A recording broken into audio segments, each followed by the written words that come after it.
the sidelines for a long time. Now I'm finally getting in the game. It's about time. This is my time. This is my time. The only thing I consider impossible is losing. I've been waiting on the sidelines for a long time. Now I'm finally getting in the game. It's about time. This is my time. This is my time. The only thing I consider impossible is losing.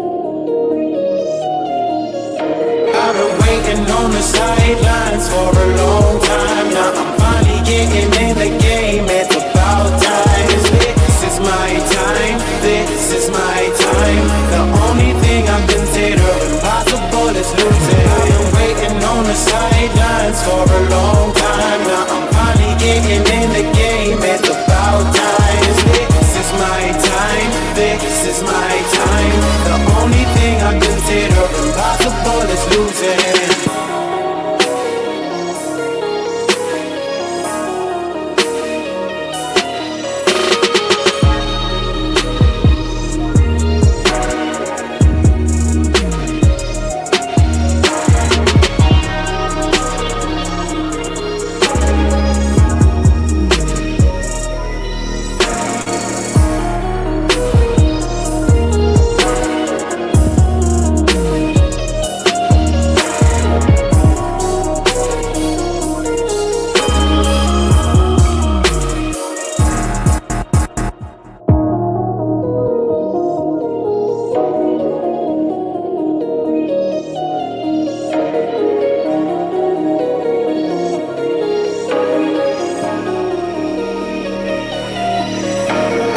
Waiting on the sidelines for a long time. Now I'm finally getting in the game. It's about time. This is my time. This is my time. The only thing I consider impossible is losing. I've been waiting on the sidelines for a long time. Now I'm finally getting in the game. It's about time. This is my time. This is my time. The only thing I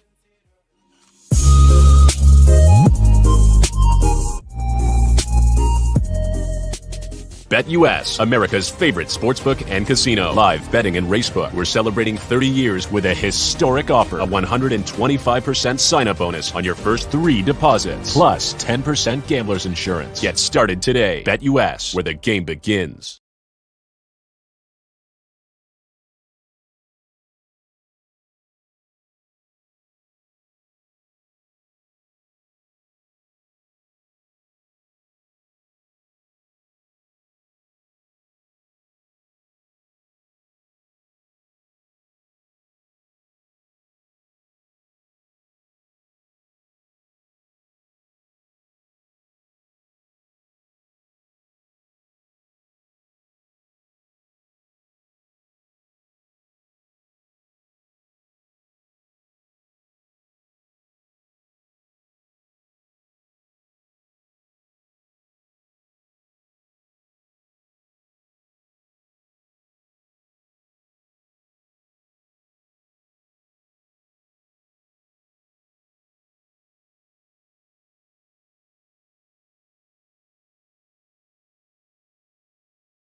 What's up, ladies and gentlemen? Welcome back to TD Fans Talk, home of the real Miami Dolphin fans. What's going on, everybody? Listen, this stream is being powered by BetUS. All right.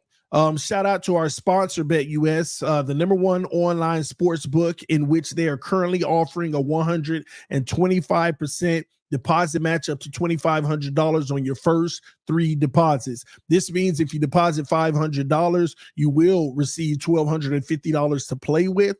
BetUS has 24/7 customer service and 24-hour payout. Click the top link in the description to receive your bonus. We are also giving away $125 of free play. The first 5 people to DM their account to me, showing their account number on Twitter, will receive $25 in free play. Remember, it is in the description of the video. I just went through the site, scrolled through it a little, showed you the AFC East standings. We're on our way up to the top, ladies and gentlemen. All right.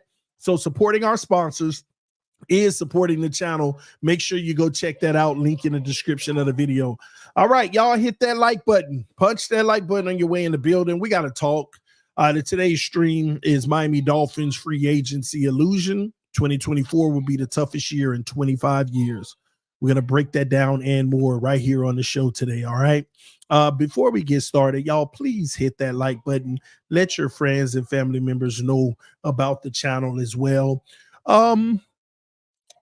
First, I want to start by saying congratulations to our Fans Talk family. Congratulations to you all. Okay.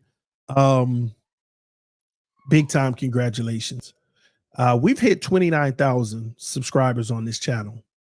I usually don't like to announce it until we're about 29,100. We're not there yet, but we pretty much hit 29,000 subscribers on this channel. We're on our road to 30,000. This is the beautiful thing. We just continuously grow, slowly but surely, just chomping away at it and getting to the next level. And it's not about the subscribers to me, as far as the count. It's not about all of that. I'm not the type of person that's out here flexing, saying, oh, I got more than this or more than you, or I'm not that type of person. I'm not in competition with anyone, because I'm blessed to even have one person listen to me and even take my, opinions, and care about them. That is just a blessing in itself. But I will say this, as a community, man, we continue to grow, and it's a beautiful thing. Thank you for all those who support this channel. Thank you all those who don't like this channel, but you support it anyway by leaving your negative comments, or those who leave their positive comments, whatever it is. I just appreciative that y'all stop through, show love, and bless this channel. All right. I want to talk about a few things. So first and foremost, I received a few messages last week that I want to first off address. Okay. One message that I received was someone who told me that they've been watching the channel for quite some time now. And they don't appreciate how I keep it real on this channel. And, and I'm pretty hard on, the team.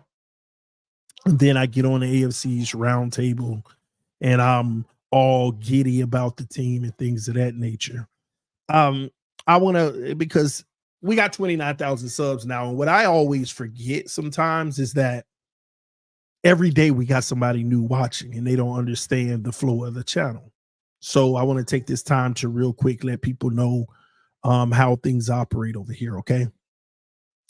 I've been evaluating this team now for going on 6 years. I've been a fan my whole life of the Miami Dolphins. But in my 6 years of evaluation, I've never claimed to be perfect, that I know it all. But at the end of the day, I was a Dolphin fan looking for content and looking for honest content. And for years and years and years, everything that was told us in articles, videos, podcasts, whatever it may be, that us diehard Dolphin fans are searching for, man, I need some content. I need some Dolphin stuff. Talk to me about my team. It never worked out the way that everybody I listened to said it would. It just never did. We're told one thing, and every year at the end of the year, it ain't even close to what was said. So I made the channel because I was on a mission to find out what's going on with the team, tell the truth about what's going on with the team, and provide more content because I never could find enough. So in that process, I've educated myself. I've done a lot of research. I've, continued to learn as I continue to learn because I'm not perfect and I don't know everything. But I feel really good about where I am right now in knowing a game of football. Does that make me perfect? Does that mean I'm never going to be wrong? Not at all. Absolutely, I'm going to be wrong sometimes. But what I found over the 6 years is the best policy is making sure, first and foremost, you speak your mind.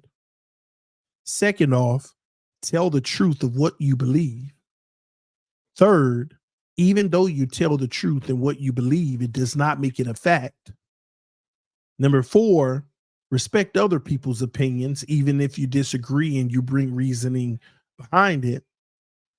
And number 5, have fun doing it and make sure that you make it fun for others. Okay. And I think I've done a very good job of that. But I've also learned a 6th thing, that in the process of telling the truth, if it isn't the most positive truth, because sometimes the truth can be negative. But if it's not the most positive truth, people will stop having fun because they want to be happy at all times in whatever they involve themselves in. And it's my job to make people happy. But then I've always questioned myself, do I do that at the expense of lying to them? Now, to be quite honest with you, what I have found is, for me, it's unfair for me to lie to people.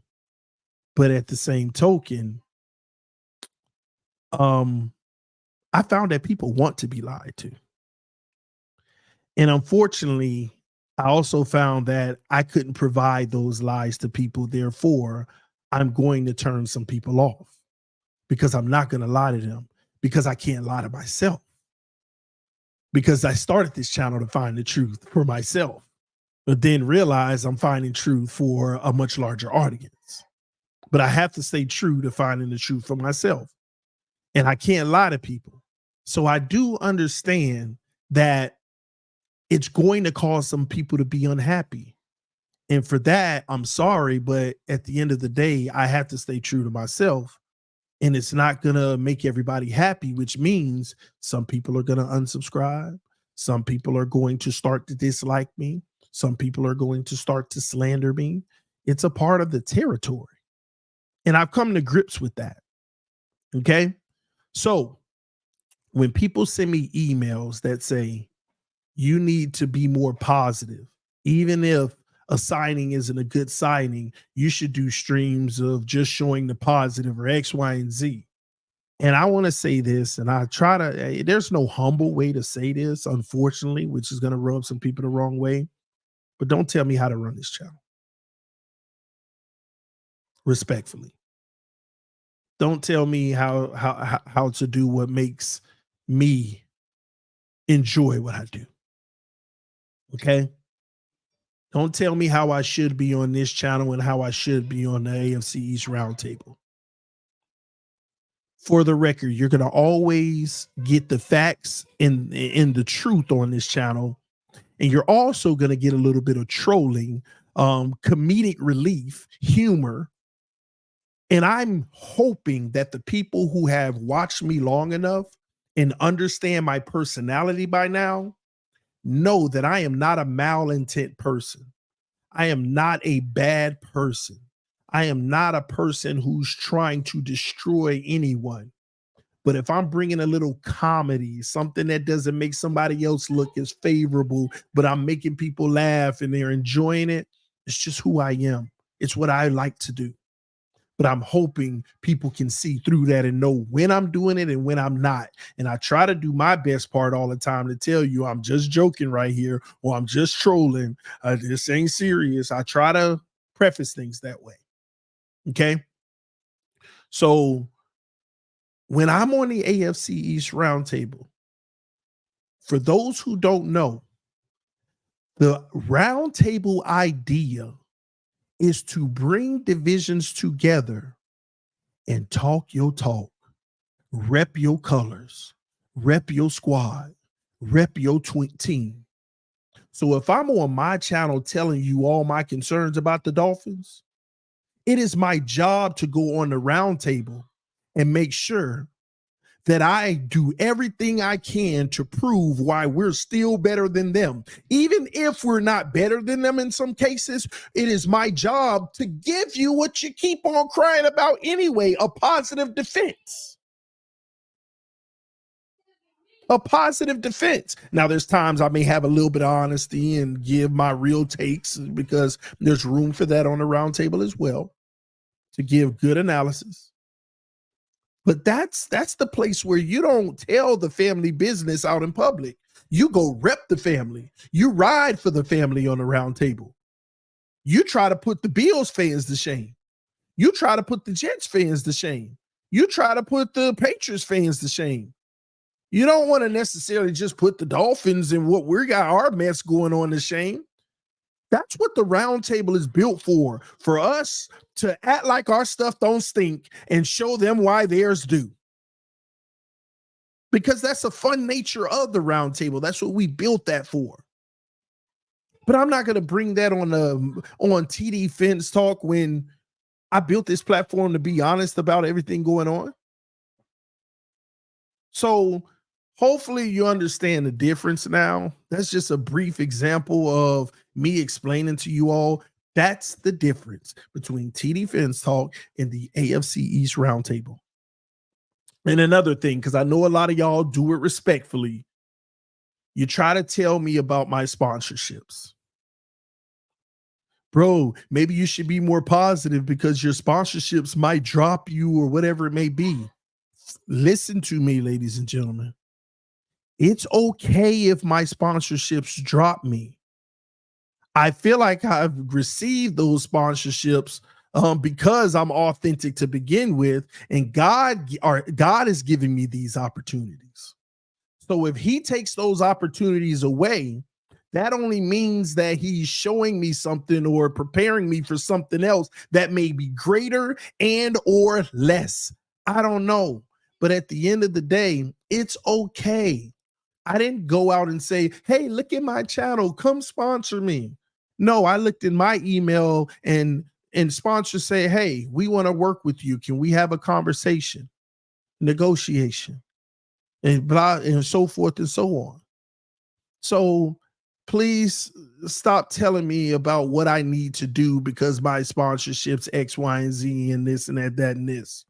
And last but not least, stop comparing me to my peers. If my peers are the best film study people out there, kudos to them. If my peers give the best content out there, kudos to them. If my peers blase blah or blase blah or they're number one, kudos to them. If I am number 7, 8, 9, 10 in your eyes, thank God, because you still see me. And at the end of the day, again, I am not competing with anyone in this community. I have made it a point to be an ally with everyone in this community. The only people that I am not an ally with in this community is anyone who has ever disrespected me and my family, and I still don't disrespect those individuals. I wish them the very best. I just don't fool with them or put them in my space. Okay? You don't have to compare. I hope the 200 subscriber guy on the come up right now can have 100,000 tomorrow. I just ask y'all, don't come to my channel saying, oh, this person should have more than you because they're better, or this person does have more than you because they're better. Good for them, and let them know I said congratulations and I'd love to work with them someday, because that's what it's about. Because at the end of the day, there's room for all of us to enjoy what we're doing out here. There's room for all of us to be blessed with sponsorships, opportunities, and everything. It's okay not to like me, but you don't have to stir up unnecessary drama in the process. Okay?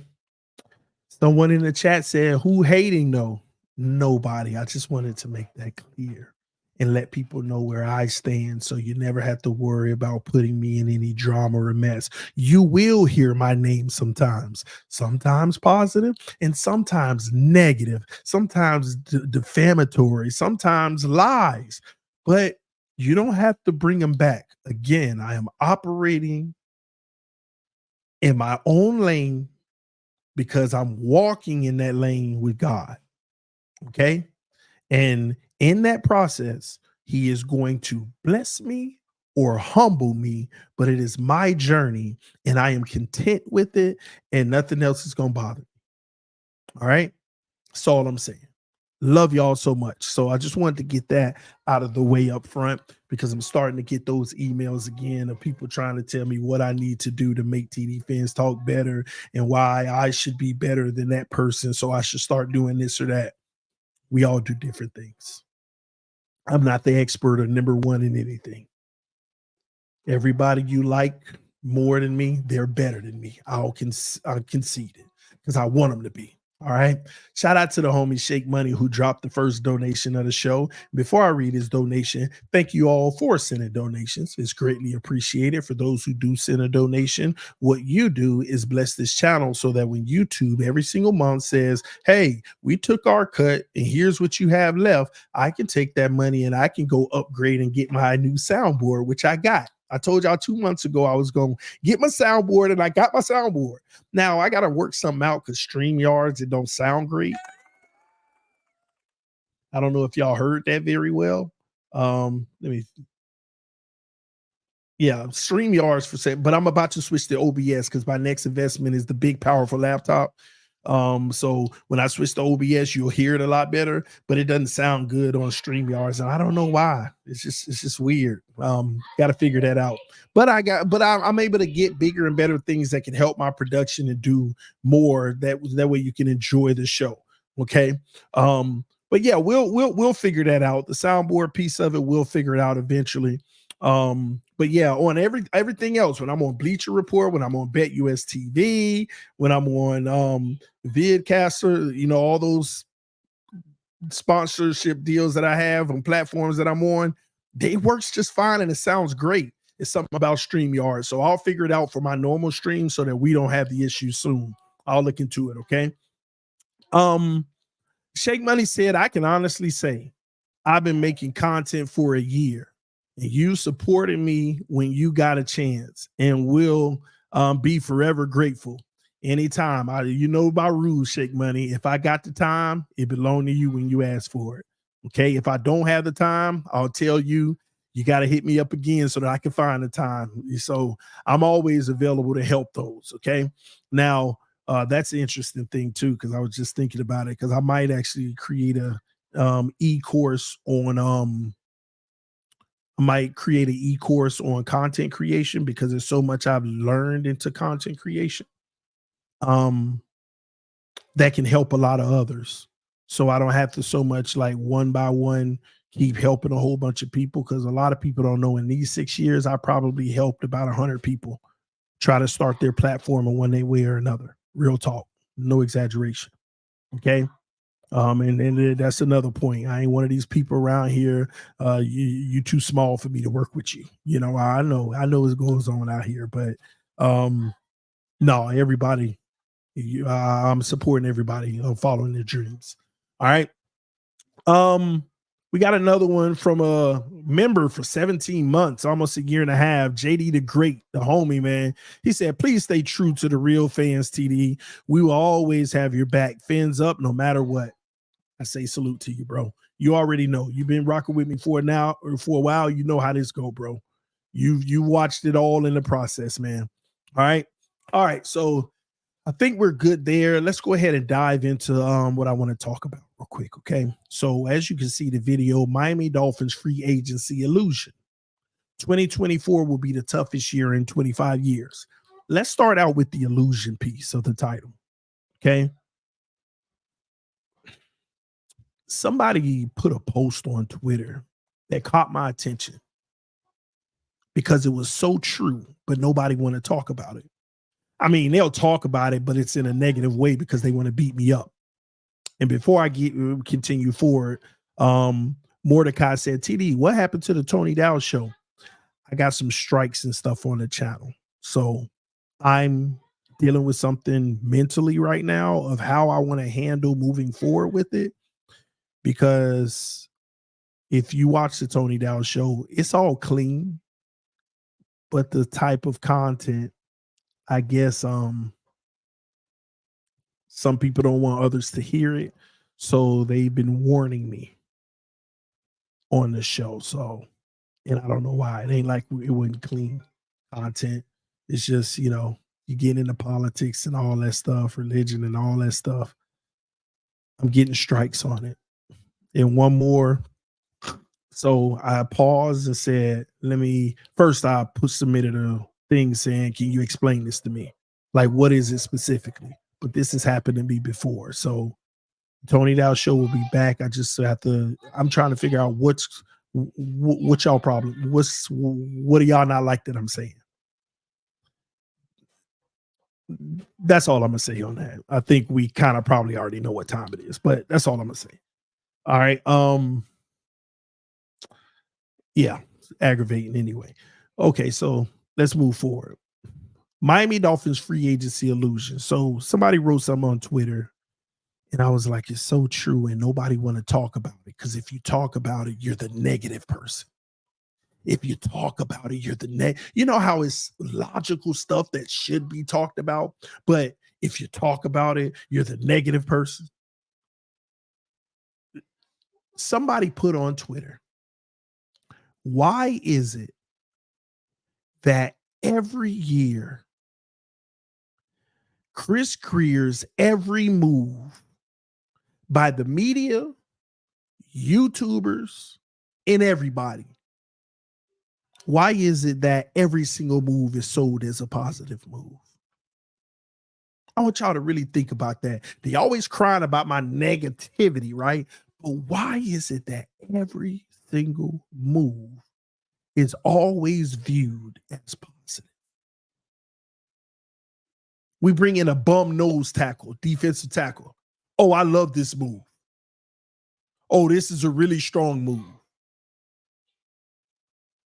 We bring in an injured prone this, or 35-year-old that. Oh, I love this move. Nice veteran move. Oh, I love this move. He got injured, but he's a good. Like every move is sold as a great move. The one time anybody says something critical about the move, why don't you find another team? But screw all of that.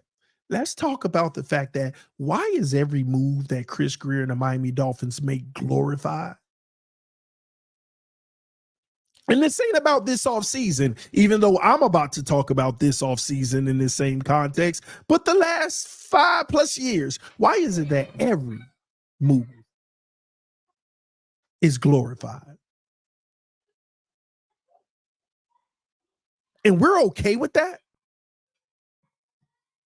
We're okay that every move is glorified, and at the end of the season, you can reach back and look at all the moves, and then you can ask yourself, how many of them actually panned out? How many of them was a win? How many of the moves were successful and we can consider it a win? And when we're less than 50% wins, we're a higher percentage of lost moves. That's okay. Let's go back in the next year and approve of all the moves. And it struck my attention because it frustrates somebody like me. Because somebody like me, it's my job to tell you the truth and give you the true analysis of what I believe is going on and what I think is going to happen out of it. And when you give the truth, then it may not be as positive as everybody else make it be. I'm made out to be the bad guy.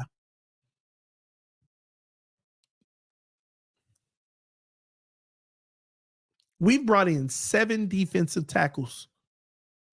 which scares the living crap out of me. You know why? It makes me feel like they may not draft one.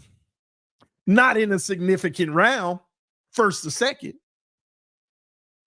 They brought in 7 defensive tackles, which scares the life out of me because it makes me feel like they're not going to draft one in the first or second round to replace Christian Wilkins. Because all 7 guys we brought in, if they aren't to replace anything other than Raekwon Davis, it makes me feel like they're looking for one of those guys to replace Christian Wilkins. Not one of them can. Not one of them even comes close. And we're going to talk about a few. Man, shout out to the homie King Cat, man. King Cat showing up, man. King Cat said, hypothetical. Uh-oh, we already in trouble. All AFC East teams only have 1 draft pick each. Who should each team get? I hope all is well with you and the fam, bro. Go Jets. I'm going to answer that, King Cat. I can try my best to be patient and look for your next message through the chat. But here's the deal. I would love if you would have told me, are they picking where they're picking now? Or are we saying if they like giving them specific draft picks in certain areas? Or are they picking exactly where they're picking now? So I'm going to answer it as if they're picking exactly where they're picking now. Because I'm going to take some time to do this real quick because I appreciate the donation and the love to this channel. All right.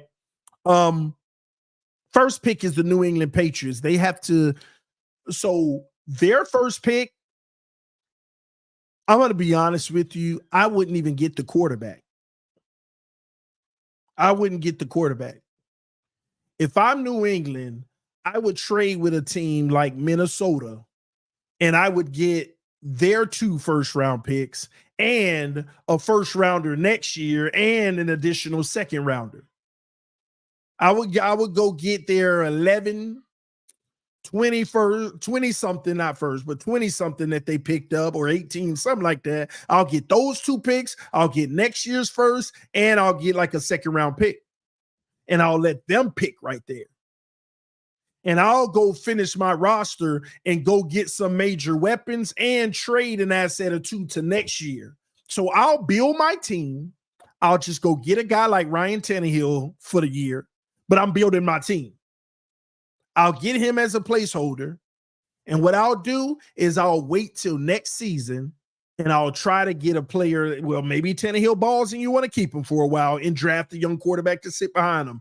If not, go draft one of the best quarterbacks in the draft next year, but use the capital you got now to get a whole bunch of players to build that team. Or I'll wait till Dak Prescott hits free agency, go get Dak Prescott next year. But I'll punt the ball. Otherwise, if you're making it to where I have to pick a player, then I'm going to get whatever the best quarterback is available at number 3. And that might be for them, J.J. McCarthy, Jaden Daniels, one of those guys. That's what I would do. Next up is the Jets. If I'm the Jets, due to my salary cap situation, I'm trading it down. I'm still going to be in the first round, but I'm going to get a late first round pick and pick up a few more assets. I'm going to go ahead and get me a safety to make sure we surefire that back end of the secondary because the rest of the team's straight. Then all that extra capital, I'm going to go ahead and pick up a few more players that can bolster for depth for the future on the roster. But if we're talking about specific player and I got to stay put at 11 or wherever y'all are down there, I'm getting the best wide receiver available in the draft because you need it. I'm going to get the best wide receiver available. All right, if I'm Miami, where we are right now, I'm getting Jackson Powers-Johnson. I'm going to go ahead and lock my center down. I might even trade down a little bit because there are a few more linemen that can play all 2 or 3 positions that I can grab. But if I'm Miami, I'm trying to actually trade down in the first round, keep a first round pick though, but somewhere around 28 to 30. So I can have a 5th-year option on whatever player I get and then pick up additional 3rd and 4th round picks because we don't have any. And I'm trying to get me some more players that way. And especially for Miami, I need some interior or offensive linemen in the second and third and fourth round. That's what I would do. I would even look into getting a safety potentially, but I can't forget the defensive tackle. So what I really want to do is first round, get me a center late in the first. The second round, I'm going to get a defensive tackle. I might punt on the defensive tackle in the second round now, because I might get Sweat in the third round because he just got in trouble this morning. His draft stock going to fall. So he might fall down to the third round now. He in trouble. Unless he hurt somebody. I know it was a DUI, but if he hurt somebody, screw that. He can't. It's a wrap. But if it's just hey, you got caught driving under influence, I'll go get him in the third round. But that's what I would pretty much do. That's kind of my game plan. And Buffalo Bills, they ain't got no hope, so it don't matter. Now, I'm a continue to looking at secondary at the safety position, the best safety available. I might even go wide receiver. But those are the two areas that I think that they need the most help. So that's what I would do, King Cat. Appreciate the love and support. Hopefully I answered your question properly, bro. But yeah, back to what we were saying though, guys. Are we cool with that? The defense, like all the moves that Chris Grier makes is okay. And here's what I'm going to tell you. I'm not happy with a single defensive tackle that we picked up. Not one. You're going to go from Zeiler and Christian Wilkins to Zeiler and Raekwon Davis at best. That's the equivalence. And some people need to understand and let that sink in. You're going to go from Zeller and Christian Wilkins to Zeller and Raekwon Davis, the equivalence of what we brought in. That's what you're doing. And I know somebody said Raekwon Davis is gone in the chat. We know that. You're not following what I'm saying. I'm showing you the equivalence of what this team is going to be now. I mean, I could start naming all the defensive tackles one by one that we brought in, but I'm giving you a best case scenario. That's all it is. Zeller and Raekwon is what you pretty much plan on going to war with this year. How y'all feel about that? How do you feel about that?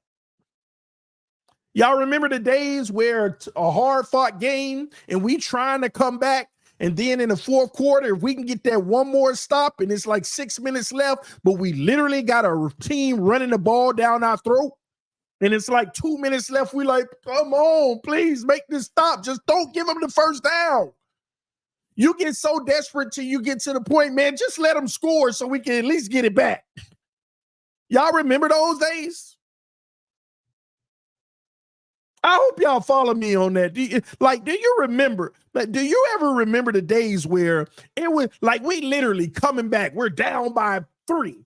All right. We're down by 3, and it's like, stop them. We got 6 minutes left. If you could stop them, we get the ball back around 4 minutes, and we get our game-winning drive. Maybe we're down by 1. Just stop them, and we get a game-winning drive. And they running the ball 6 yards on first down. Oh, come on, man. 2nd and 4. Oh, come on, please stop them. Dang, they gave up a 5-yard run. It's a 4th down, clock ticking, 5:12 remaining, and it's ticking. Oh, man. Oh, they letting the clock run. They sitting there taking their time. All right, 4.5 minutes, first down. Oh, okay, 2 yards, 2nd and 8. Let's go, baby. Let's go. All right, make the stop. 3rd and 1. Oh, come on. They get 6 yards on the run. Are you kidding me? They ain't get the 1 or 2 they needed. They got 6. Gosh, come on. Stop them. We right here. 3.5 minutes left. Come on. First down. 4-yard run. 2nd and 6. It's 2 minutes and 50 seconds. 40 seconds. 2nd and 6. Come on. Oh, yes, incomplete. Oh, them bums through it. Okay, I'll take that. Oh, 3rd down. Are you kidding me? An 8-yard run? And it's first down, and it done ran to the 2-minute warning. Oh, we got 2 timeouts. Oh, my gosh. Another first down. The game is over. 2-minute warning is over.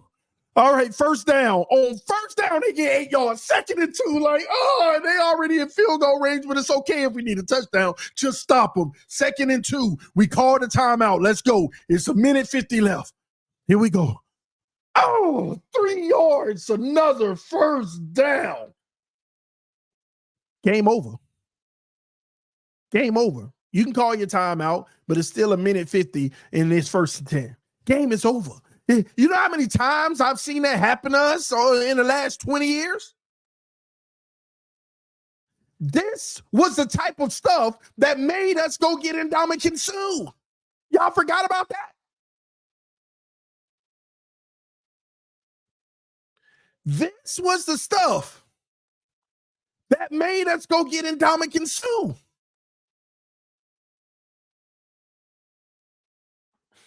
This is why when Ndamukong Suh was gone, we would invest in a Christian Wilkins.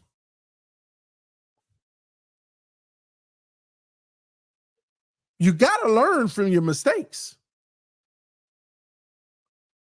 And this is why I'm not a guy who's excited about what we've done at these positions, because you didn't even get close. Like you think it's coincidence that like people let me tell y'all something, ladies and gentlemen. Anybody you bring to the team for $1 million or $2 million, it's a reason they cost that amount. You could stop right there. Anybody you bring to the team that only costs $1 or $2 million, it's a reason. You can stop right there. No matter how much you want to say it's a good move, whatever it may be, there is a reason. There is a reason their value is only $1 or $2 million. You ain't got to get into the details. There is a reason. There ain't nobody who is balling or solid that's going to be making that 1 or 2. Now, can you find a few gems or whatever and you're hoping? Yeah, but come on, man. You know what I'm saying. You think it's a coincidence that like every week now, Miami brings in a defensive tackle. Next week, Miami brings in another defensive tackle, signs him on a contract. Miami signs another defensive tackle. Miami decides another. And none of them got guarantees on their contract. They bringing them all into camp and like, come on, man, one of y'all, we giving y'all opportunity. If you shine, you got a home here. Come on now. Who won it? Who won it? Come on. Who won it? Who won it? Who want to win it? Who want the job? Come on now. Come on. Come on. Somebody spark up that old engine. Come on, ball out. Somebody.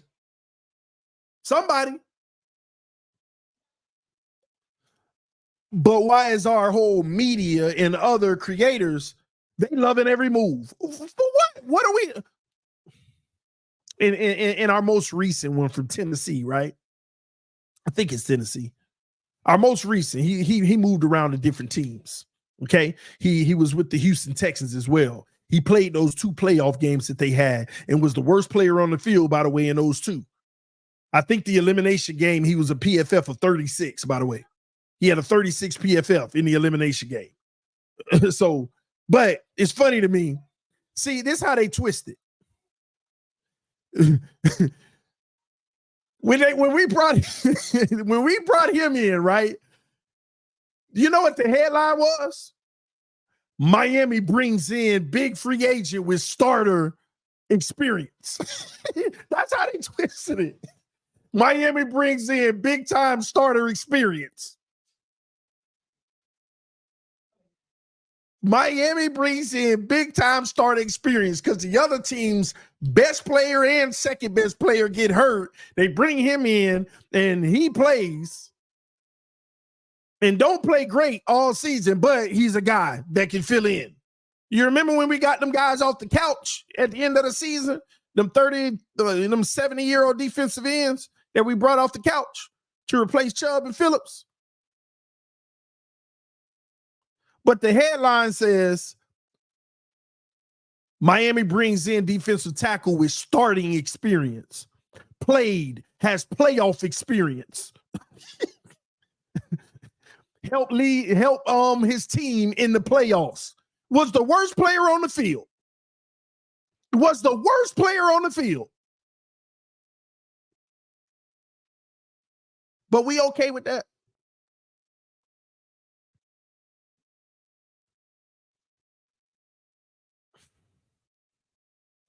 LOL, facts, TD. Did you see the reports coming out of Titans? It's bad. I already know.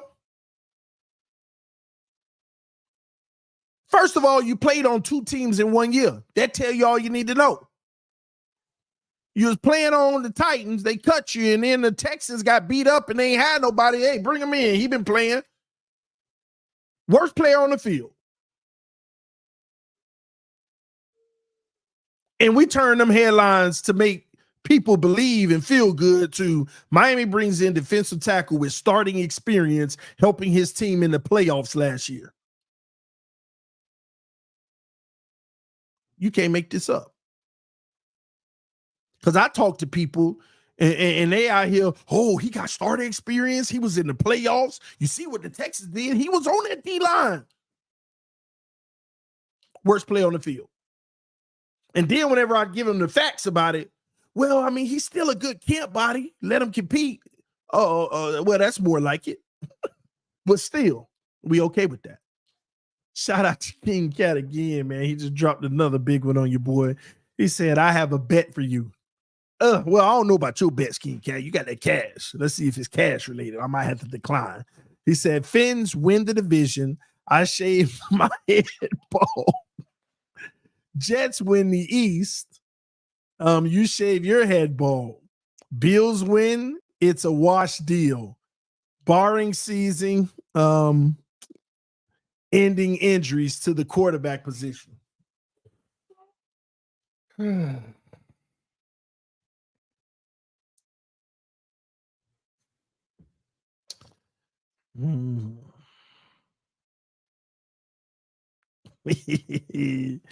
Shave my head bald.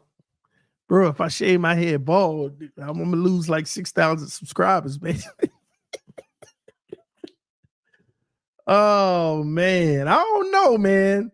I don't know. I got more to lose than you shaving my head bald, maybe, man. And you might already be bald, King Cat. I ain't never seen your face. I ain't never seen your face, King Cat. This is set up, man. I ain't gonna lie. I can't take this from King Cat. I can't take this one. King Cat might be shaved clean right now, man. Setting me up. He might be setting me up. Oh, man. They say my hair might grow back. I don't know, man. I got good hair, but them grays coming in now. Y'all see them pepper flakes? Them grays starting to come in. Your boy, man. That's the Dolphins. They doing it to me, man. Somebody said TD ball talk. I'm going to be out of King Cat. I got to decline that one, man. I got to decline that one. I need a photo of you first, King Cat. I got to make sure this ain't a setup and you ain't bald to begin with, man. So we're right now, that's a no-go. Oh, there you King Cat. He said, I'll do it on live on AFC East Roundtable. I've never been bald, by the way. All right, here's what we gonna do. Oh, man. I got to poll it, King Cat. I got to poll it, man. This is a setup, man. I'm gonna put it in the poll. Bet. All right. Yes. No. All right. I put the poll up. I'm gonna see. I need a 60% yes to do it though. I can't just be saying yeah, man. Oh man, King Cat tried to set your boy back big time, man. I still got to do these wings. You're gonna lose the poll. Too many haters. Maybe I should have did the poll on the AFC's round. Oh, nah, never mind. Yeah, I really lose. Come on, y'all. Don't do your boy like that. They talk about yes, as long as he has hair. Yeah, man. I gotta have him DM me the pick first. You DM me a pick of you, King Cat. Barring no quarterback injuries. Well, listen, I'm going to end the poll because the poll already got me doing it. But let me say this. See, here's the problem. You know what? Let me put this in the poll because this is what the problem's going to be, King Cat. Let me put this in the chat. All right. Here's the new poll. And I want your honesty. Don't be a homer. Give me your honesty with the question that I just asked in the poll. Give me your honesty. I don't want if you believe it, you believe it, whatever it is, but just don't be a homer. I need your true honesty right now. I need true honesty from everybody watching right now. If you're on Twitter, you can't see the poll because I'm using the poll on YouTube. We got 200 people on Twitter. Come over to YouTube, subscribe to the channel so you can participate in these things. Okay? Fill out the poll. So I'm looking at the poll so far, King Cat. That's my issue. That's my issue with that bet. Because what you're seeing in the poll, that's a solid reflection on the issue with that bet. And I hate that. You put me on the spot with the super chats because you're making me kind of admit something that I don't want to. You kind of put me on the spot with the super chats. But that's the reality of why it ain't a good bet for me. And I hate that that's the circumstance. It sucks for me to feel that way. So I'm gonna be honest. It's not a smart bet for me to take right now. Offer it after the draft. Give me that same offer after the draft, and let's see where we end up. But you see the poll. You see it. Y'all give me 1 second. Hold on, y'all.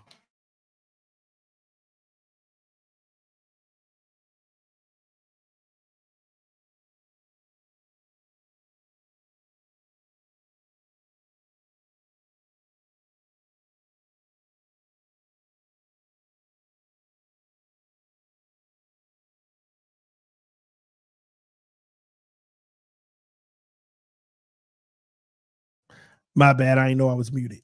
But look at the poll. Look at the poll right now. That's tough. Sorry, my baby girl just showed up. She's eating an apple. That's tough, bro. I can't accept the bet. And that's wrong. And man, I ain't gonna lie, you set me up right now because now I gotta say that in front of everybody. I can't accept the bet. But it's also a tough reflection on the Jets loaded up, bro. The Jets loaded up. They really did. They loaded up, and I'm giving y'all respect. Y'all loaded the roster up. CB83 talk about run the bet, TD. You put your bet on it, CB. You got some hair up there, right? Oh, no, CB, hold on. CB Ball. I think. Oh, no, man. TD, go by position, strength, and weakness. We'll do that on another video because I want to finish some of the stuff I wanted to talk about. But comparing us to the Jets, that could be its own stream. Position comparisons.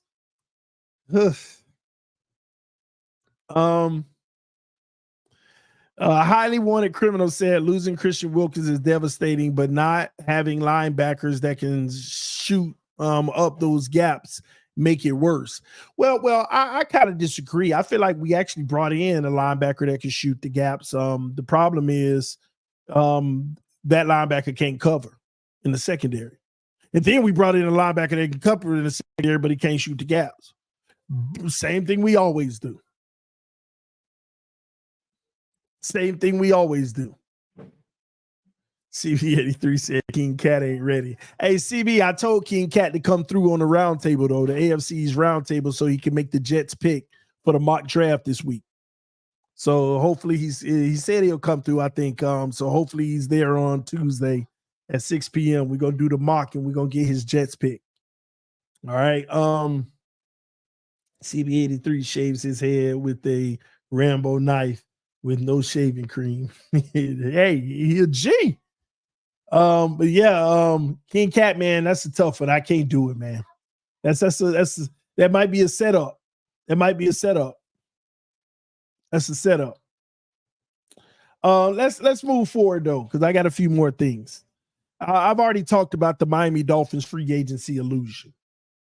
I'm just tired of everything being glorified. I haven't heard a single person say, I don't like this move and I don't like that move. Every move we make is Chris Greer. It's the perfect move. And then when the season is over, half of them end up being terrible moves, but we don't talk about it. Okay. But I want to get to 2024 will be the toughest year in 25 years for the Miami Dolphins. A lot of y'all don't realize this is everything this year. This is about to be the toughest year that you've ever experienced as a Dolphin fan. That can be the toughest year in a good way that pays off like no other. And it could also be the toughest year in, wow, the misery is here and we already know it's going to stay and there's no solution to fixing it. That's the reality. I want to start with the positive. This year, first of all, I keep telling y'all, listen, it's so funny how everybody now is waking up and saying, the Dolphins got to make Tua play his fifth-year option. It really doesn't make any sense to re-sign him long-term. You re-sign him long-term when you have no questions and that's why you have the option. That's why it's an option. And you got Omar Kelly out here saying it, even though we're all recognizing it ain't going to happen.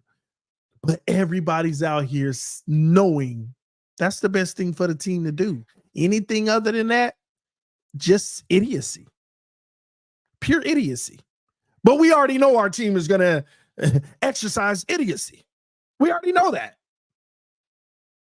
We already know that. But even despite them going to exercise that, it's okay. Because there's still a chance that it can turn out to be the best decision they've ever made. We might do this at a solid price. We might win a Super Bowl this year, or an AFC championship game, and we have a successful season. Our quarterback plays big in the big games. He's lights out. He reaches another level. He has a mobility about himself that we've never seen. He's just elevated, like he's a whole different beast that I never thought would even exist. These are all possibilities. But in the process of waiting on it to happen, it's tough. It's tough. It's tough sitting back hoping. And if it comes true, it's the most glorious thing we've ever experienced, especially me, because I'm tired of pointing out the obvious. I want to point out a shocker. Do y'all see this dude? Who is this guy? No. This ain't something going on, man. Did you see what I'm seeing? He the best quarterback in the NFL. Like that's how I want to be. I want to point out a whole new, what? Pinch me. Like I'm begging for it. I'm begging for it. But sitting back waiting to see if it happens is tough. But why is it going to be the toughest it's ever been, hoping it happens? Here's why it's going to be tough. Because we're going to have already gave him the money. So now, once we give him that money, I don't care how much you like or hate him. We all gonna be on bending news like, please, bro. Please just be a new you. Please be on a whole nother level. Please come on to her. Come on to her. Come on to her. Come on. Let's go. Please. Come on. Like, and if you don't see yourself doing that, then you haven't thought about the fact that if he don't do that, we are locked in at a minimum of 3.5, 4 years. And see, what y'all don't realize is going to be a 5-year contract, but the 5th year technically make it 6. They're going to guarantee 3 years, but the 5th year means that you're going to deal with him for 4 years at a minimum. And if it's so bad that they want to eat something, then you're going to deal with him for 3 years minimum. But you still got 3 years to say, if it don't work out, we're about to go through 3 years of just, oh my gosh. Because for the first time, if it don't work out, you signed up for 3 years, 3 more years, and you just went through 3 years of his max, the best he will ever be. You already got 2 years of the best he'll ever be because the money is going to dictate what's surrounding him that can complement him. So you've already gotten 2 years of lax money, and this will be the 3rd year. Even though the cap hit is higher, it's going to drop down lower because they go give him a big deal. Then they can put the 5th year in it and move some money. So you're going to have 3 years of the most that he'll ever have around him. And if it don't work and it bombs out, all you can do is throw your hands up, sit back and say, we already know what we got, and now we have to deal with it for 3 more years and wait on the next level of hope.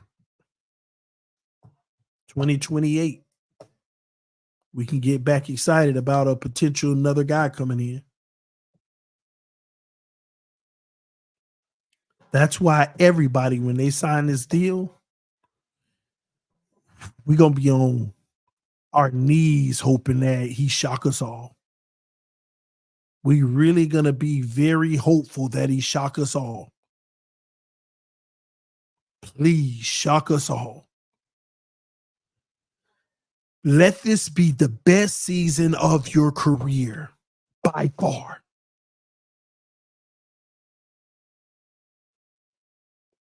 You don't have to be perfect. You can have a few bum games, but don't make all of them against the best competition. Have more good games. Like Tua gonna give you 6 games a year. Make that 3. Make that 3. Because everybody does. Even Mahomes. Mahomes had a terrible year last year. But it's okay to have a terrible year if you at least elevate your team into the playoffs and then you're the best player on the field. It's okay then. People really think it's just about the regular season. The regular season is just to get you to the dance. The only thing that really matters is how you play in the dance. All that regular season stuff, and nobody's really thinking about what's happening in the NFL now. Only a handful of general managers are realizing what the real deal is out here now. The Dallas Cowboys, they are willing to take a $55 million cap hit this year just not to give Dak Prescott an extension. But I understand it because they already got $40 million of a cap hit next year, even if he's not on the team. Even if he ain't on the team next year, they got a $40 million cap hit, and he ain't even under contract no more because they already restructured in the avoidable years. They've been kicking the can trying to figure it out. So there's a good chance that they might be moving on from Dak Prescott next year, unless they have a change of heart and give him an extension. But Jerry Jones them came out and said that they're opening the gate for him to be a free agent next year, unless he can get it done this year. But you think it's a coincidence that Dak Prescott, who actually had his best NFL season last year, nobody talks about how well Dak played last year. Collectively, Dak had a better season than Tua. It may be a few stats that weren't better, but collectively, Dak was more consistent. His best NFL season of his career last year. And they said, nah, that still ain't good enough. You know why? Because it's never been about the regular season. Tony Romo taught them that. It's never about the regular season. They just need you to do enough in that to get them in the dance. It's all about what you do in the dance. What you do in the playoffs.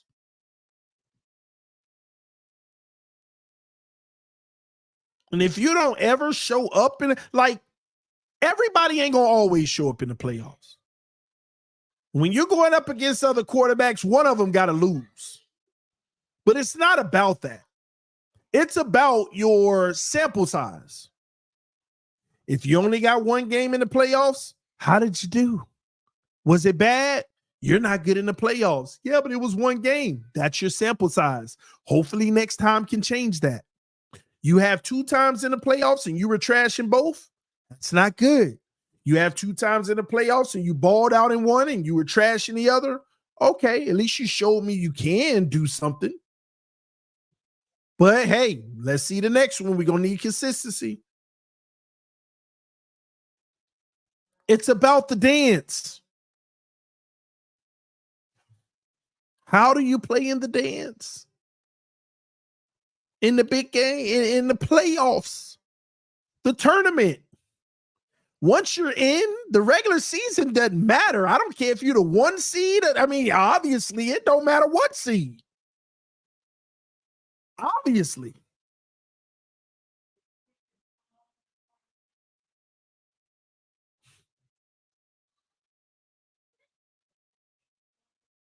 How are you in the playoffs?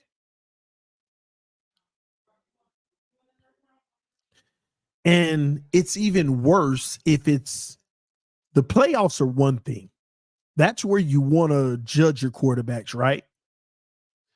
But it's even worse when you can't even beat playoff caliber teams. Forget that you ain't good in the playoffs. Anybody with conventional wisdom would have said the Dolphins ain't winning that first playoff game because every single playoff caliber team they pretty much lost to. And the one that they beat is just like them. Can't never be winning the playoffs. The one playoff team they beat barely with 5 field goals, by the way, offense only scored 7 points. And that was off of a turnover that was already in their territory. So the offense technically ain't do nothing the whole game. But throw a deep ball out of the end zone to Waddle for like 50 yards. So the one team that you did beat is just like you. Can't never do nothing in the postseason. Can't beat the good teams when it matter most. So that's not a notch on our belt of proud. Well, we beat the Cowboys. That's just making you feel better about a lie. So this year has to be different.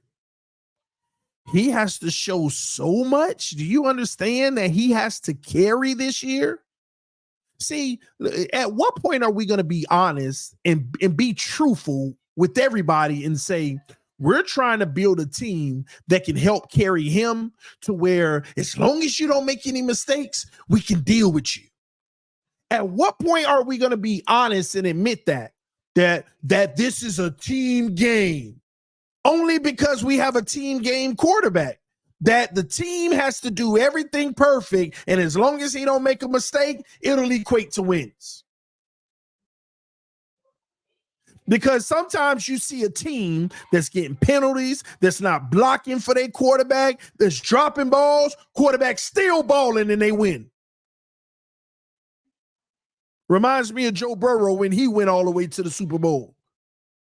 Worst O-line in the NFL, just about. He getting sacked all day, but when it mattered most, he was still making plays, still getting up on his feet, still pushing the team, making throws unbelievable, taking a check down when it was there.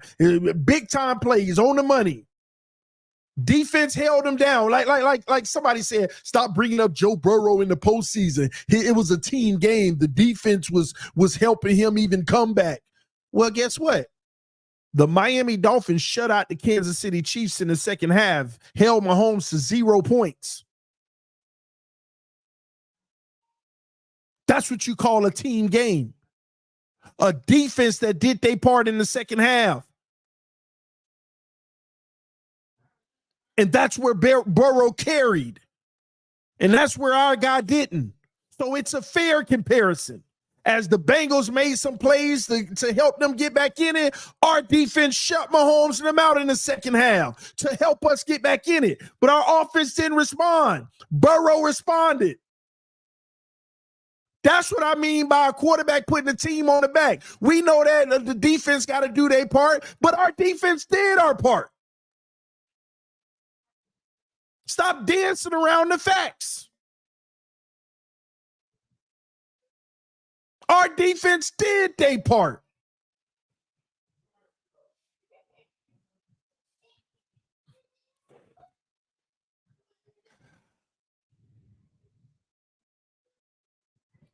Did Baltimore put Chiefs on his back against the put team on his back against the Chiefs? Not enough, but he was putting them on his back. They were coming back. They were on a route making a comeback and they failed at the 1 yard line. So he ain't put them on his back enough. He shouldn't have dug. They shouldn't have. The quarterback shouldn't have dug the hole to the point to where you just couldn't get over the hump. So Lamar Jackson failed at that point. But that's not act like he didn't win the week before. Remember, somebody got to lose. Somebody still got to lose. But you got to show flashes in the game where you're at least fighting.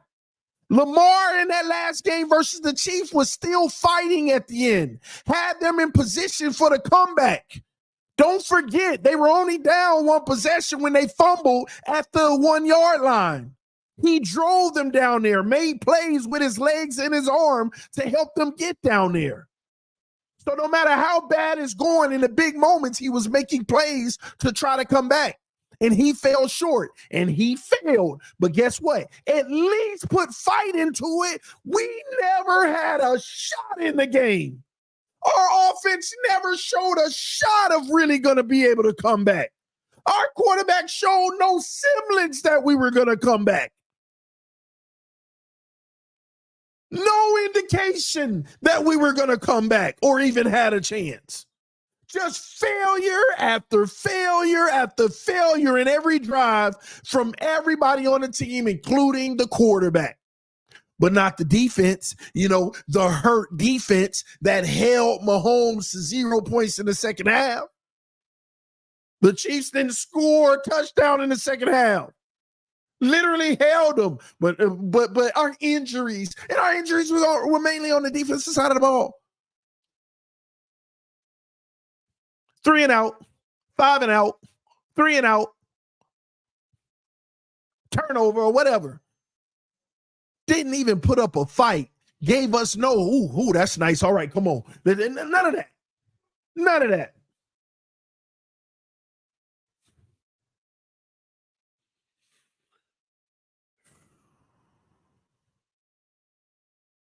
Fighting games that we lose have you super tight, TD. It's supposed to have you super tight, but you can appreciate the fight, the almost chance. I'm more lit about Skyler's loss last year than this crap we just saw. I am more lit and motivated by Skyler's loss in the playoffs than what we saw. Do you not feel the same?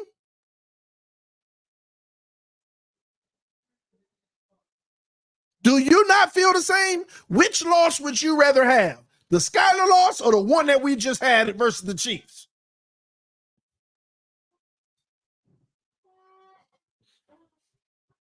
Make it make sense. That's all I'm saying. Make it make sense. Hello, TD. Would you do if Phillips was traded to Atlanta for pick 8 and 43? He's not worth that, by the way. What would a Tua signing a Baker Mayfield like deal help the Dolphins tremendously or not? Tua signing a Baker Mayfield deal would help the Dolphins enormously. It still won't be a good deal for the team if he's not the guy, but it'll help us because if you're going to sign him anyway, might as well be cheaper. Can't cry over spilled milk. So if you're going to sign him regardless, then give me the Baker Mayfield deal. Absolutely, it would help us out tremendously. It'll at least say, hey, let's try some kind of new way to build around him. It still won't be what he already had. But you're not getting the number 8 and a 43 for Jalen Phillips. I mean, we drafted Jalen Phillips in the teens to begin with. And I'm sorry, he still ain't proven to be an elite player. He's a good player. He still got to show a whole nother level, to be honest with you. And then fresh off of injury, you don't know what he is. So, no, you ain't getting 8 and 43. The truth be told, you might not get 43. That's just a fact. You might not get 43. Coming fresh off an injury. Just saying. But that's an interesting thought process because we do got to pay him. So it's going to be interesting to see what Chris Greer decided to do because you got to pay him and you don't know what he's going to be. He actually could be a trade candidate by the deadline. Real talk. Or you but it's going to be hard to find a good partner without getting a sample size on the field to see what he is. So I see him being here for a while. You got to pick up his 5th-year option, and then you got to talk about, are you going to sign him or not?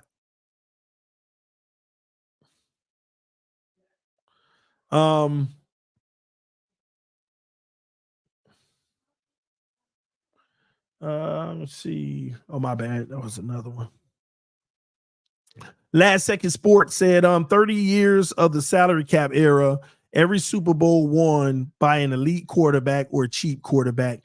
Paying borderline top 10 guys put your franchise in a bad spot. Dak, Hurts, Cousins, Finn's making a mistake if they pay Tua.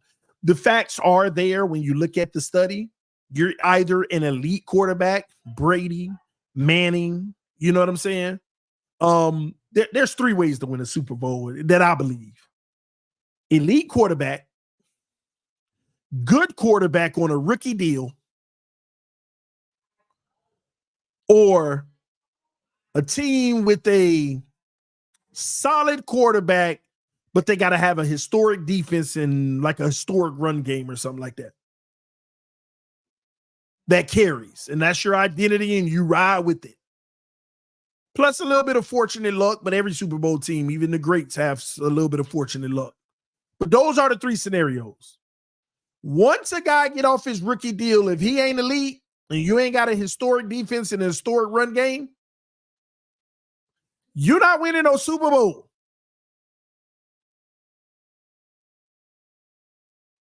Unless that player's playing at an elite of elite level that year.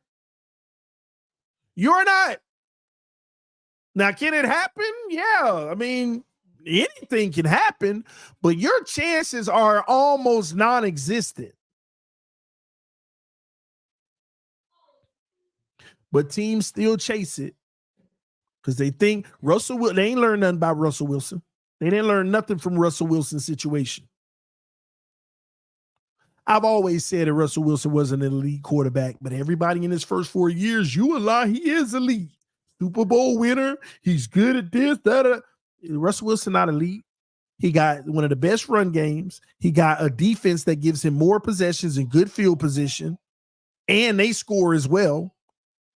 He's good for the system. Hand the ball off, play action, make some plays with big receivers. I told everybody, soon as he get his money off this rookie deal, he ain't gonna be what y'all think. You might as well trade him now. Now, I admit I was premature to say trade him now because there hadn't been a study on it yet. But I knew his talent, and I said, as soon as you can't afford all this, and they put more on his shoulder to carry, it ain't gonna be the same. Soon as he got off that rookie deal, they never made it past the second round in another 7-8 years. So 3 years later, he came up for another renewal. I said, y'all better trade him. I told y'all 3 years ago this was going to happen. Well, we're just supposed to trade a elite quarterback. Oh, y'all still saying that elite stuff, huh? Okay. You're going to make a mistake. Sure enough, they re-signed him again. And his agent wasn't stupid. His agent said, if you wait till next year, we're not going to give you no discounts. You better do it now. And they were just nervous. They're like, man, all right, let's just give him the money. At least it's at a discount. And it was still a massive deal. I said, they sucked in again. And sure enough, by the end of that, they said, it's time for him to get another deal, trade that fool. Denver, thank you. Denver, thank you, Lord. Thank you, Denver. Thank you. And then you got Tyrod Taylor coming in there in 1 year, making peanuts again, doing what he was doing. And some could argue even better.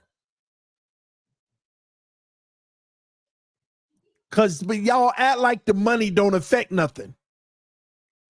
You act like the money don't affect nothing.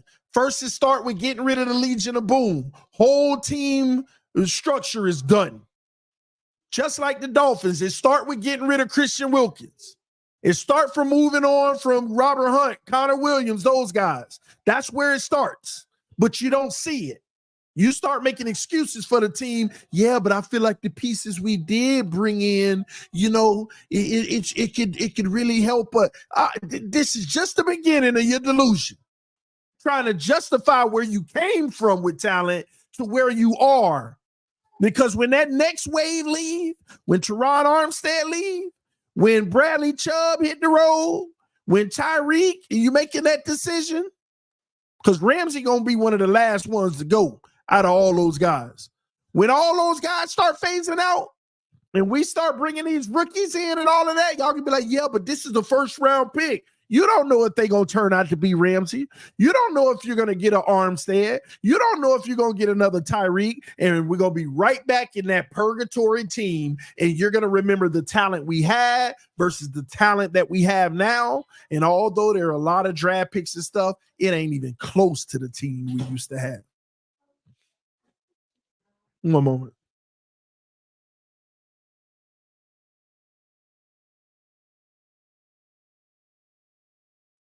Sorry, the wife was asking a question. So it's already started, but we don't want to recognize it because we're still looking at one player and saying, I mean, let's be honest. The truth of the matter is some of us love this player so much that we don't care if it's a good or a bad team around him. We just want to see him play. That's how much love we got for him. That's how much we obsess over this one player. We just want to see him play. Yeah, we want a great team, but if we can't, as long as he's playing, as long as he's buying more time to give us that Alabama national championship feel again. Like, I think he has it in him. I know he has it in him. Like you've been sold a bag of peanuts a long time ago. You've been sold a bag of peanuts a long time ago. And that's what people are holding out hope for. A lot of people. That's it. That's all it is. As long as he playing.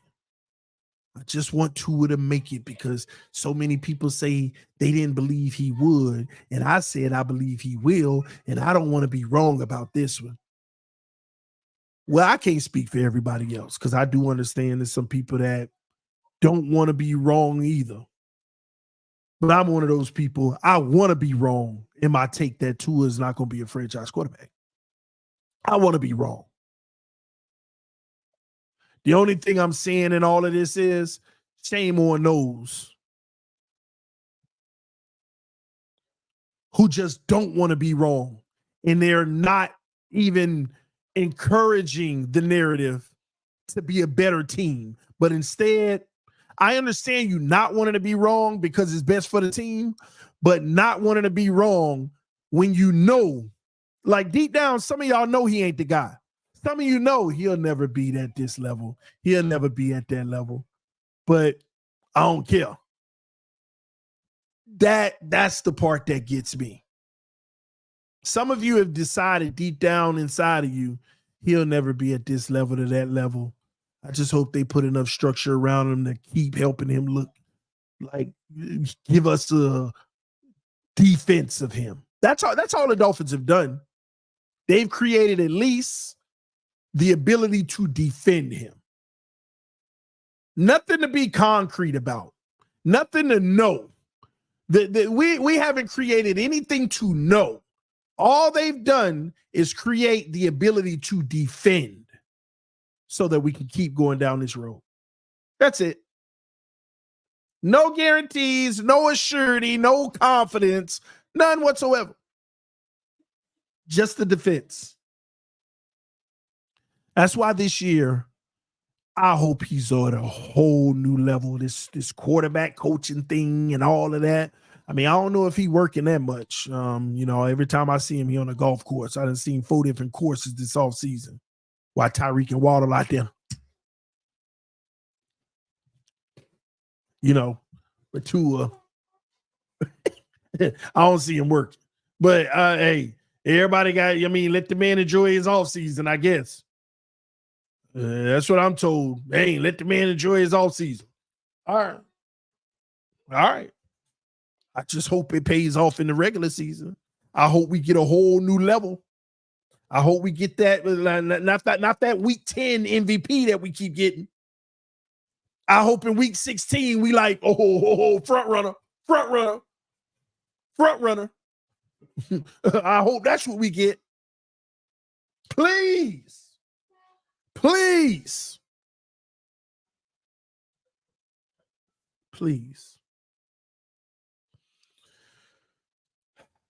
But as I've always said, time will tell. Because it always does. Time is always told. All right, y'all. I love y'all. Appreciate y'all. Fins up no matter what. I'm about to get out of here because I'm actually about to go over to the AFC East roundtable and do a little quick 20-minute stream. Some stuff I wanted to talk about over with the division. But yeah, I'll see y'all throughout the week. As always, y'all know you can catch me on the Huddle Monday through Friday, 3 p.m. to 4 p.m. You can catch me on the Miami Dolphins roundtable, on the AFC East roundtable with CD83 and Dudley Durong, Tuesdays at 6 p.m. to 7 p.m. The AFC East roundtable, 7:30 p.m. on Wednesday nights. The rest of the roundtable is off this week. They're going to do a pre-draft stream next week. So come check that out. I think so. I got to go look. But outside of that, I love y'all. I appreciate y'all. Fins up no matter what. Shout out to the homie Scandollar, just dropped his donation on me. He said, if Tua flames out, so will some channels. No, they won't. And I don't want them to. You're going to always need opposing views. Only thing I hope is that whoever the next quarterback is, if Tua does flame out, that we all evaluate it right and we're all on the same page. Not likely. I mean, there's always going to be different pages, but it doesn't get as negative and divisive and hatred because of difference of opinions. That's all I hope, that if Tua doesn't work out, that the next quarterback doesn't create that based off of people's opinion. But yeah, if he flames out,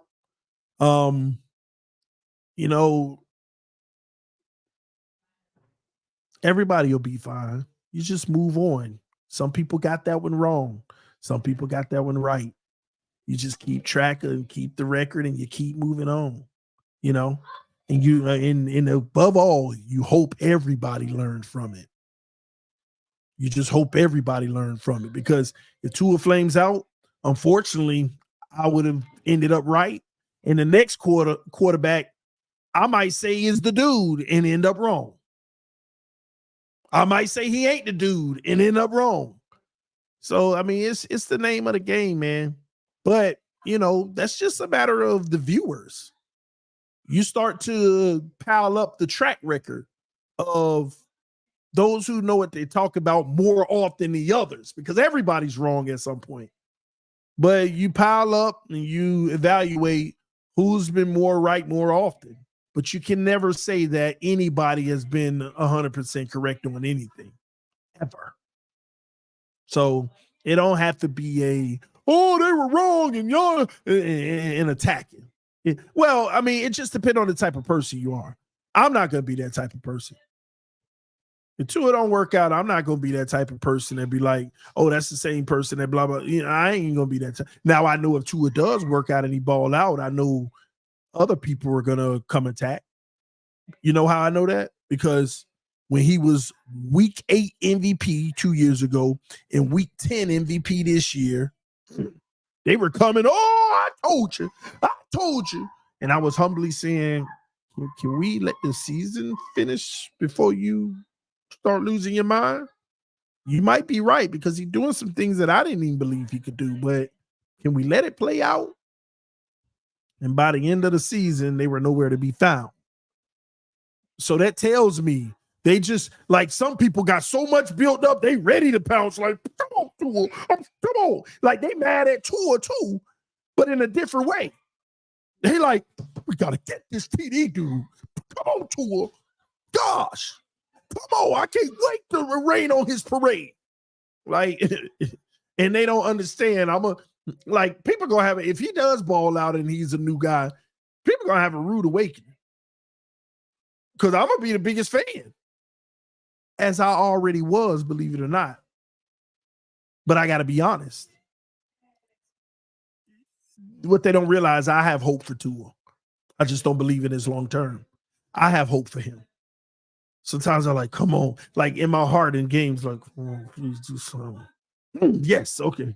Like, come on, if you can finish this out. But every time it ends in disappointment. Don't think for a second I don't be inside, like, hopeful, like, oh, this is a critical moment. Like, my brain might be like, he finna screw this up, but please, Lord, don't let him. Like, let him get over the hump. Let him get over the hump. And he don't. He hasn't gotten over the hump one time. Think about it. Big game, big moment when it matters most. He ain't got over the hump one time where he did it.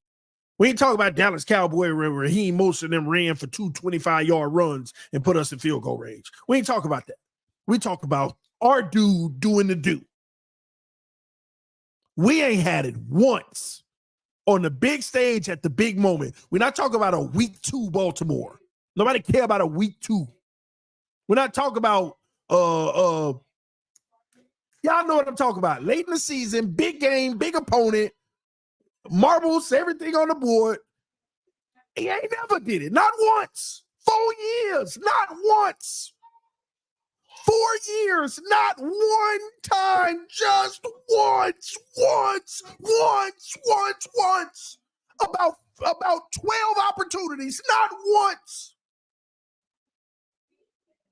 And again, we're not talking about a week 2 game.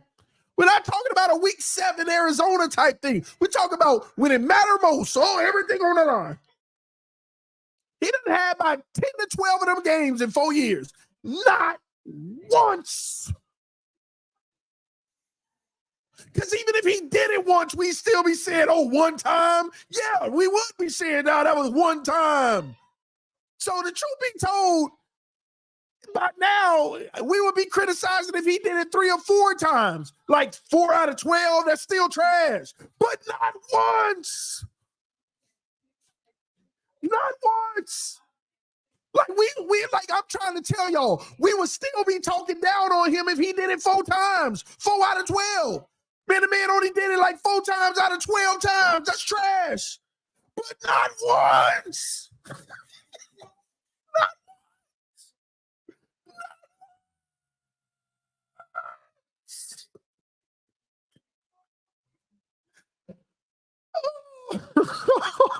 and people defended it. Like, you can't make this up. That's why I know it's some ridiculous stuff going on in people's mind where it's an obsession. It's a ridiculous obsession. And that's fair, y'all. I'm telling y'all, I'm being modest here. I'm giving you the flip side of it as well. Even if he did it 4 times out of 12, I would still be saying the man only did it 4 times out of 12 times. That ain't winning. That ain't winner type stuff. I mean, at least he's shown that he can do it, but he ain't doing it at a rate that matters. But not once. And this is why, if he do it once, they're going to be like, see, you can't never be happy. What, I'm supposed to change my tone because he did it once out of 13 times? That's why he's so far in debt right now. Do you know what he would need to do to really make up for himself? And they ready for it too.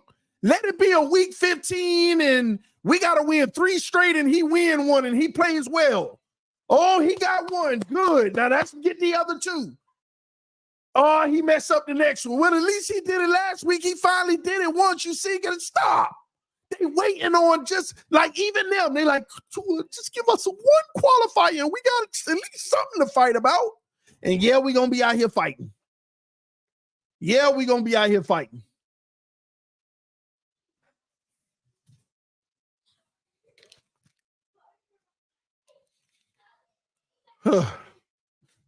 CB said, how many opportunities has he had? Where did he fail?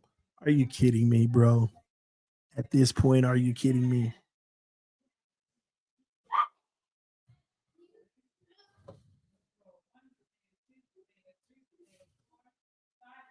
We've been through this a million times.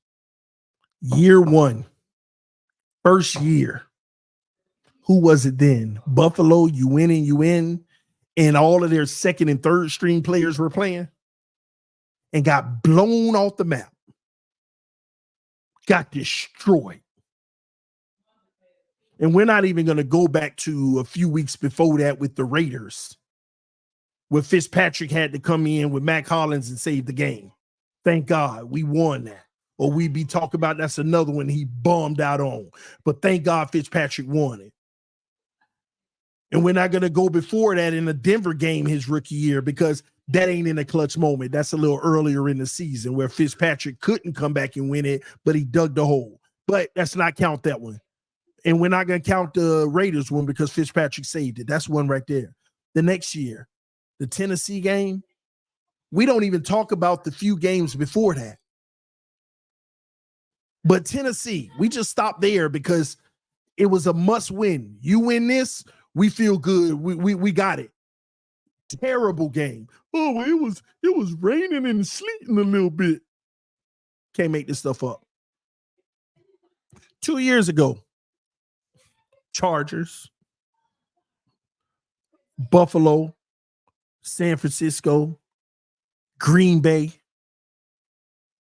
Then he ain't even there for his team. He's not even available anymore. And this year, Tennessee, Baltimore, Buffalo, Chiefs.